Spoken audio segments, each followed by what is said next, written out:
창세기 1장입니다. 태초에 하나님이 천지를 창조하시니라. 오늘 함께 나눌 말씀 주제는 그 창조입니다. 창조에 대해서 이야기를 나눠보고자 합니다.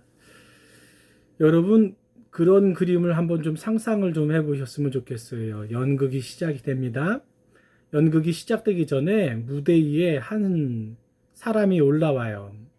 이 사람이 올라와서 자신은 누구고, 그리고 오늘 소개되어질 연극은 어떤 주제로 이야기가 되어질 것이고, 그리고 혹은 연극에 올라오는 그와 같은 그 주인공들은 어떤 사람들이더라 하는 이야기를 나누면서 사람들이 보다 더 이 연극을 충분하게 이해할 수 있도록 돕는 역할을 하는 그런 장면을 상상하시면 어떨까 생각이 됩니다. 오늘 창조가 여러분들에게 소개되어질 텐데, 이 창조를 소개하면서 오늘 1장 1절에 보니 태초에 하나님이 천지를 창조하셨다라고 소개하면서 이 천지를 창조하신 이가 누구신가 라는 그와 같은 이야기를 먼저 소개하는 장면이 1절이라고 생각이 돼요. 그리고 그 하나님께서 창조하시는 그 창조의 모습은 이와 같다라고 소개되어지는 내용들은 그 다음 2절, 3절 이하의 말씀들이라고 할 수가 있습니다. 저는 여기서 함께 우리들 짚고 넘어갈 부분이 있다고 생각이 됩니다. 무엇이냐면 하나님이 천지를 창조하셨다라는 이 신앙의 고백과 선언은 우리 믿는 성도들에게는 매우 중요하다는 겁니다. 하나님이 창조하셨다. 하나님이 하신 일이다. 이겁니다. 하나님이 천지를 창조하셨다는 말이 왜 중요하냐면 아마도 여러분도 잘 알고 있겠지만 오늘날 많은 사람들은 창조가 아닐 거야 라고 말하는 사람들도 의외로 많다는 거예요. 우연의 산물이다. 어쩌다 보니 그런 일이 벌어졌다라고 말하는 그런 말을 하기도 하고 혹은 뭐 시간이 지나가다 보니 이렇게 저렇게 이렇게 진화가 되었다라는 그런 가설을 주장하는 사람들도 있어요. 근데 오늘 성경 말씀은 뭐라고 우리에게 일러주냐면 하나님이 하신 일이다. 하나님이 천지를 창조하셨다라고 일러준다는 겁니다. 저는 이 선포가 이 구절이 매우 중요한 의미가 있다고 생각이 됩니다. 왜냐하면 이것은 내 자신이 어떤 존재이고 우리들은 어떤 사람인지를 이해할 수 있는 중요한 시작이 되기 때문입니다. 하나님이 천지를 창조하셨다는 게 왜 중요합니까? 천지를 창조하신 이가 하나님이시라는 말은 바로 이 창조되어진 그와 같은 창조물, 피조물의 소유권은 주장할 수 있는 권한은 누구에게 있다라는 그와 같은 의미가 담겨져 있기 때문입니다. 하나님이 창조하셨고 창조되어진 우리들은 하나님의 것이다라는 의미가 하나님이 천지를 창조하셨다라는 말 가운데 있다는 겁니다. 하나님의 것이에요. 하나님이 하셨어요. 그리고 우리는 하나님께 속한 사람들이에요. 이게 바로 창세기 1장에 나와 있는 말씀이고 그래서 이 말씀을 시작으로 신앙의 토대가 쌓여졌다라고 말씀을 드릴 수 있다라는 말씀입니다. 여러분 오늘 곰곰이 좀 생각을 해보셨으면 좋겠어요. 정말 우리들은 천지를 창조하신 이가 하나님이라고 믿는가? 그리고 우리는 하나님 뜻대로 하나님이 원하시는 모습 가운데 살아가기를 원하는가 돌아볼 수 있는 시간이 됐으면 좋겠습니다. 또 이제 두 번째 나눌 주제입니다.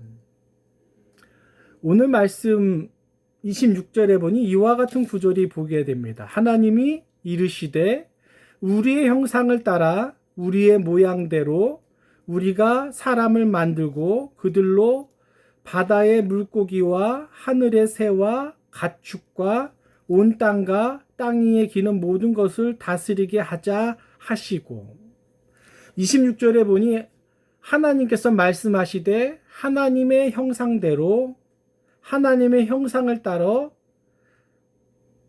사람을 만드셨다라고 그렇게 소개하고 있다는 겁니다. 하나님의 형상대로 지음 받았다입니다. 하나님께서 하나님의 형상대로 우리를 지으셨다라는 겁니다. 사실은 이 구절 이전에 하나님이 생물을 만드셨다라는 24절 이하에 보면 하나님이 이르시되 많은 생물을 그 종류대로 내되 가축과 기는 것과 땅의 짐승을 종류대로 내라 하시니 그대로 되니라. 하나님이 땅의 짐승을 그 종류대로 가축을 그 종류대로 땅에 기는 모든 것을 그 종류대로 만드시니 하나님이 보시기에 좋았더라라는 소개하는 구절을 보면 그 어떤 동물도 어떤 생물도 하나님의 형상대로 지음을 받았다라고 소개되어지는 그런 동물과 생물은 없다는 거예요. 하나님의 지으셨어요. 종류대로. 그리고 보시기 좋았다라고 얘기합니다. 하지만 거기까지예요.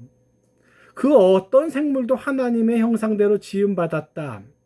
하나님의 모습대로 우리의 모양대로 짓자라고 말씀하시고 그 일을 이루셨다라는 구절은 어디에도 없다는 거예요. 다만 우리 인생의 모습을 지을 때만, 사람을 만들 때만 하나님의 형상대로 지으시는 일을 하셨다는 겁니다. 하나님의 형상은 사람과 동물을 구별시켜주는 중요한 기준이 됩니다. 사람을 짐승처럼 대해서는 안 돼요. 사람은 하나님의 형상대로 지음받은 그와 같은 존재이니 우리가 한 사람 한 사람을 대할 때 함부로 대해서는 안 된다는 겁니다.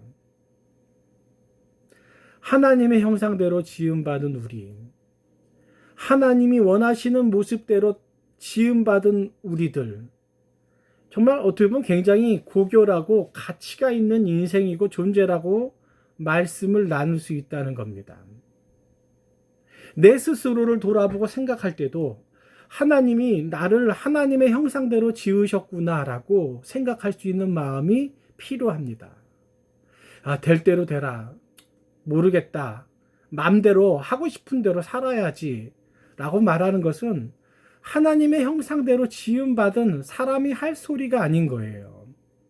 그냥 욕정 따라서, 욕구에 따라서, 내 본능에 따라서 정말 혈기왕성한 그와 같은 육정에 따라서 마음대로 살아가자. 네? 그렇게 말하는 것은 나는 하나님의 형상대로 지음을 받았고 그것으로 인해서 내 인생은 값어치 있는 인생입니다. 라고 말하는 사람이 할 소리는 아니라는 겁니다. 근데 어떻게 생각합니까? 많은 사람들이 스스로를 하나님의 형상대로 지음받은 그와 같은 중요한 인생이다라고 말하기를 주저하고 용납하고 인정하지 않는 사람이 많아요. 어쩌다가 그렇게 진화되어진 인생이야. 어쩌다 보니 이 땅에서 그렇게 살게 됐지 라고 말하는 모습이 많아요. 그게 하나님이 원하시는 모습이고 하나님의 형상대로 지음받은 사람들이 할 소리고 말입니까?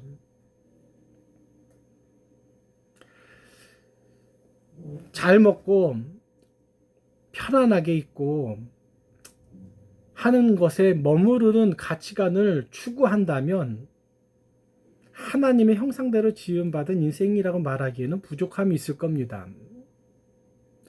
오히려 우리가 정말 바라보는, 정말 시구하는 그 가치관이 하나님의 뜻이 무엇인가, 하나님이 기뻐하시는 것이 무엇인가, 하나님 뜻대로 살아가는 것이 무엇인가를 추구하는 인생으로 살아가는 것, 그게 바로 하나님의 형상대로 지음받은 인생으로서의 모습이고 가치관이 아닐까라는 이야기입니다.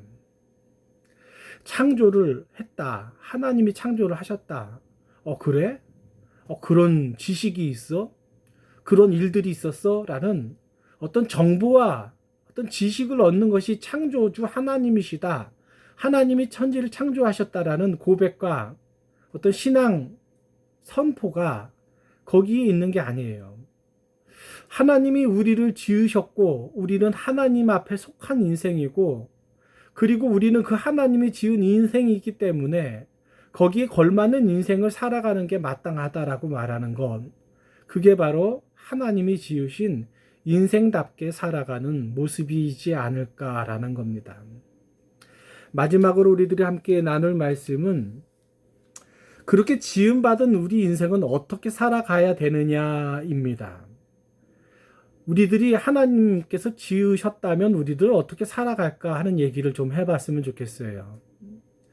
저는 그 모습을 하나의 단어로 표현하면 동행이라고 이야기를 나눴으면 좋겠습니다. 하나님과 함께 거하는 인생, 하나님과 함께 머무는 인생, 그게 동행이에요. 하나님의 뜻 가운데 머물고 하나님이 원하시는 가운데 머무는 인생이 되자라는 것이 오늘 우리가 봐야 됩니다. 하나님께서 천지를 창조하시고 에덴 동산을 지으셨습니다. 에덴 동산을 지으셨다라고 얘기해요. 에덴 동산에서 하나님의 형상대로 지음받은 인생이 머물렀습니다. 머물게 됐을 때 단지 머무는 것이 아니라 하나님이 정해주신 그곳, 하나님이 지어주신 그 거처에 그 백성이 그 자녀가 머물게 되었대요. 그게 에덴입니다. 그리고 단지 어디에 머무느냐가 에덴의 동산의 의미가 아니라 거기에 머물면서 하나님의 뜻대로 살았다는 거예요. 하나님이 이 아담과 하와에게 말씀하시기를 이 에덴 동산에 머물며 뭐뭐뭐를 하지 말아라 라고 하고 어떤 일을 하라고 말씀하시는 걸 보게 됩니다. 물론 선악과를 먹지 마라 라는 얘기 우리가 알고 있어요. 하나님의 뜻, 하나님이 원하시는 것 가운데 거하는 것, 그게 동행입니다. 동행이라는 것은 함께 행동한다, 함께 거한다라는 의미도 동행이 될 수 있으나 함께 기뻐하고 함께 즐거워하고 한마음이 되는 게 바로 동행이라고 말씀드릴 수가 있습니다. 하나님이 우리를 하나님의 형상대로 지으셨습니다. 그리고 형상대로 지으신 다음에 그 코에 생기를 불어 넣어 주셨다고 얘기합니다. 저는 하나님의 형상대로 지음받은 인생이 완성되어지는 어떤 그와 같은 연장선상에 있는 모습이 우리에게 하나님이 생기를 불어 넣어 주신 모습이라고 생각합니다. 생기를 불어 넣어 주셨다. 하나님의 어떤 뜻대로 살아가도록 요청하시고 그 요청대로 우리가 살아간다. 이게 바로 온전한 창조고 그의 하나님의 소유된 백성다운 그와 같은 모습이지 않을까라는 그런 말씀입니다. 사랑하는 성도 여러분, 우리들의 인생을 새로 시작하는 신년입니다. 21년도를 통해서 새 살무리들이 시작을 합니다. 이 즈음에 이 절기에 우리들이 나는 어떤 사람인가, 나는 어떻게 살아가야 될까를 곰곰이 돌아볼 수 있는 저와 여러분이 다 되시기를 바라고 원합니다. 특별히 정말 우리들이 얼마나 소중한 존재이고 가치 있는 존재인가를 분명히 알았으면 좋겠고 그에 걸맞는 깨달음이 있어서 그것을 통해서 우리 인생을 하나님께 온전히 드릴 수 있는 저와 여러분이 되시기를 바라고 합니다. 감사합니다.